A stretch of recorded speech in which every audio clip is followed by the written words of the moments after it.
The COVID-19 pandemic has slowed down everything, life, and much of the economic activity in our country. Pero pagdating sa politika, it's business as usual.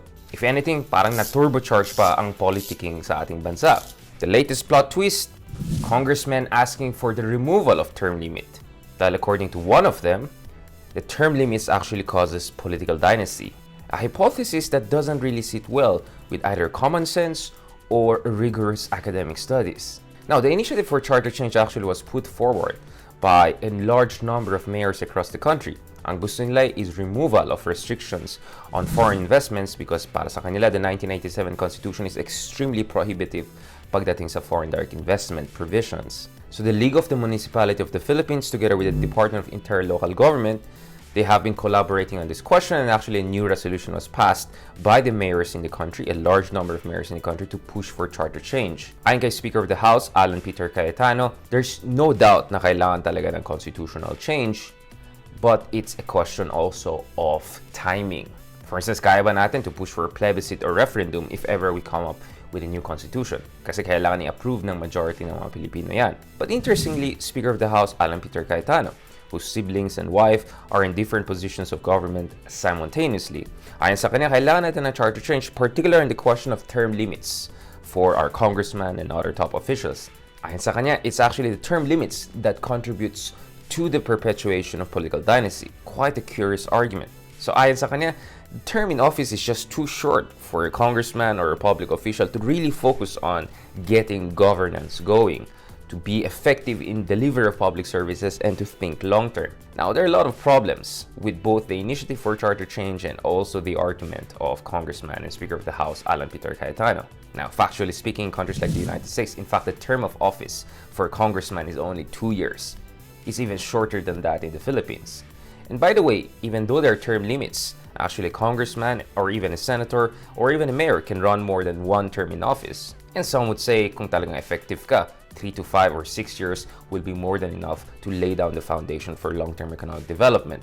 Actually, academic studies by leading experts like Dean of Ateneo School of Government like Ronald Mendoza suggest that the prevalence of political dynasties is strongly correlated with incidence of poverty. Mukhang the more power is concentrated among few people, especially in terms of political offices, the more you have poverty, the more you have lack of development. So they suggest 70% of legislative offices, if not more, are dominated by political dynasties.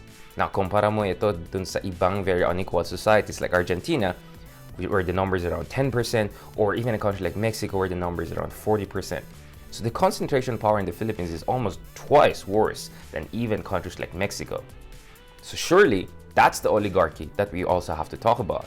Pagdating sa mga surveys, klarong-klaro na there's no public clamor actually for charter change. According to the Pulse Asia study, for instance, 7 out of 10 Filipinos were opposed to a federal system of government or a change in our constitution. So, Congressman Cayetano said there has to be public clamor, dapat tama yung timing. Well, it seems neither timing is right, nor is there really a public clamor based on the surveys and data we have. Pangatlo, pag titignan mo yung Section 26, Article 2 ng ating saligang batas, klarong-klaro na kailangan natin ng enabling law, a specific law, para pagbawalan itong proliferation of political dynasties. And fourth concern is that baka naman this charter change is some sort of a game ahead of the 2022 elections. Are we looking at delaying the elections? Are we looking at allowing the current president to run again? What are we looking at? Ito yung sinabi ng Senate Minority Leader Franklin Drilon. Ayon sa kanya, the Senate will remove any proposal or reject any proposal to remove term limits, especially for congressmen.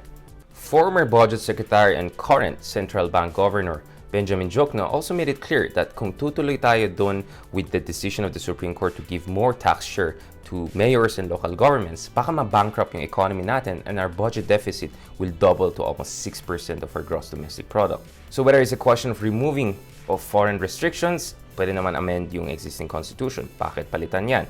If it's a question of giving more tax shares to the mayors, we have to make sure that this doesn't undermine our fiscal stability. And if it's a question of political dynasties, removing term limits is perhaps the last thing we need. What we need is a clear anti-political dynasty para matapos na itong oligarchic hold on our political offices. Ako po si Richard Hidarian. Stand with us, stand for truth.